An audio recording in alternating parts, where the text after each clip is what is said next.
Hi all, അസ്സലാമു അലൈക്കും. എല്ലാവർക്കും അസാസ് ഫുഡ് മാജിക്കിലേക്ക് സ്വാഗതം. ഇന്നൊരു എഗ്ഗ് കറിയുടെ റെസിപ്പി ആയിട്ടാണ് വന്നിട്ടുള്ളത്.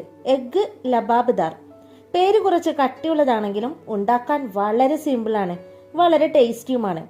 അപ്പോൾ നമുക്ക് എഗ്ഗ് ലബാബ്ദാർ എങ്ങനെയാണ് ഉണ്ടാക്കുന്നതെന്ന് ഒന്ന് കണ്ടുവരാം. പിന്നെ റെസിപ്പി ഇഷ്ടമായാൽ മറക്കാതെ ലൈക്കും സബ്സ്ക്രൈബും ചെയ്യാൻ മറക്കല്ലേ. Welcome back to Asa's food magic. ഇവിടെ ഒരു കടായിൽ വെളിച്ചെണ്ണ ഒഴിച്ചു കൊടുത്തിട്ടുണ്ട്. എണ്ണ ചൂടായി വരുമ്പോൾ ഇതിലേക്ക് കറിവേപ്പില, പിന്നെ ഒരു 1/4 ടീസ്പൂൺ ചെറിയ ജീരകം, ഇഞ്ചി വെളുത്തുള്ളി ചതച്ചത് ചേർക്കുക. പിന്നെ ഒരു 3 പച്ചമുളക് നീളത്തിൽ അരിഞ്ഞതും 2 സവോള ചെറുതാക്കി കൊത്തി അരിഞ്ഞതും പാകത്തിന് ഉപ്പും ചേർത്ത് നല്ലോണം വഴറ്റുക. സവോള നല്ലോണം വഴന്നു വരാൻ പാത്രം അടച്ചു വെക്കാം. സവോള വഴന്നു വരുന്ന സമയം കൊണ്ട് നമുക്കൊരു തക്കാളി പേസ്റ്റ് ഇവിടെ റെഡിയാക്കാം.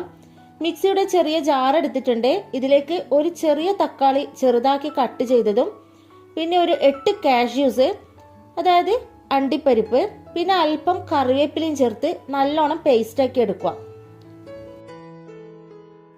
സവോള നല്ലോണം വഴന്നു വന്നിട്ടുണ്ട്. തീ കുറച്ച് വെച്ചതിന് ശേഷം 2 സ്പൂൺ മുളക് പൊടി, 1.5 സ്പൂൺ മല്ലിപ്പൊടി, പിന്നെ ഗരം മസാലയും ചേർത്ത് നല്ലോണം മിക്സ് ചെയ്യുക. പൊടികൾ റോസ്റ്റ് ആയാൽ നമ്മൾ നേരത്തെ പേസ്റ്റ് ആക്കി വെച്ചിട്ടുള്ള ആ ഒരു തക്കാളി പേസ്റ്റ് ഉണ്ടല്ലോ, അതും ചേർത്ത് കൊടുക്കുക. പിന്നെ ഗ്രേവിക്ക് ആവശ്യമായ വെള്ളവും ചേർത്ത് ഒരു 5 മിനിറ്റ് പാത്രം അടച്ചു വെച്ച് കറി തിളപ്പിക്കുക. നമ്മുടെ കറി തിളക്കുന്നുണ്ട്. കറി തിളച്ചു വരുമ്പോൾ ഇതിലേക്ക് 3 മുട്ട പൊട്ടിച്ചൊഴിക്കുക. മുട്ടയുടെ മഞ്ഞ പൊട്ടാതെ നമ്മൾ ഒഴിക്കണം. പിന്നെ ഒരു 2 പച്ചമുളക് കട്ട് ചെയ്തതും കൂടി നമ്മൾ മുട്ടയുടെ മുകളിലേക്ക് ഇട്ട് കൊടുത്തിട്ടുണ്ട്. സ്പൂൺ കൊണ്ട് ഇളക്കരുത്.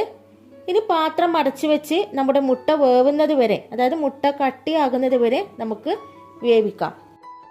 അങ്ങനെ നമ്മുടെ എഗ്ഗ് ലബാബ്ദാർ ഇവിടെ റെഡി ആയിട്ടുണ്ട്. നമ്മളതൊരു സെർവിങ് ഡിഷിലേക്ക് മാറ്റുകയാണ്. വളരെ സിമ്പിൾ അല്ലേ, നല്ല ടേസ്റ്റുമാണ് കേട്ടോ. മുട്ട പുഴുങ്ങുകയോ ഒന്നും തന്നെ വേണ്ട, നേരെ കറിയിലേക്ക് പൊട്ടിച്ചൊഴിച്ചു കൊടുത്താൽ മാത്രം മതി. ഇനി നമുക്ക് വറവിട്ട് കൊടുക്കാം. ഒരു കടായിൽ നല്ല നെയ്യ് ചൂടാക്കുക. എന്നിട്ട് ഇതിലേക്ക് കറിവേപ്പില, പിന്നെ ചതച്ച മുളക് അഥവാ ക്രഷ്ഡ് ചില്ലി, പിന്നെ അല്പം കസൂരി മേത്തിയും ചേർത്ത് മൂപ്പിക്കുക. കരിഞ്ഞു പോകരുത്. ഇത് നമുക്ക് കറിയുടെ മുകളിലേക്ക് ഒഴിച്ചു കൊടുക്കാം. അപ്പോൾ നമ്മുടെ കറിക്ക് നല്ലൊരു ടേസ്റ്റ് ആയിരിക്കും. അപ്പോൾ അടിപൊളി ടേസ്റ്റ് ആണ്. എല്ലാവരും ഒന്ന് ഉണ്ടാക്കി നോക്കുക.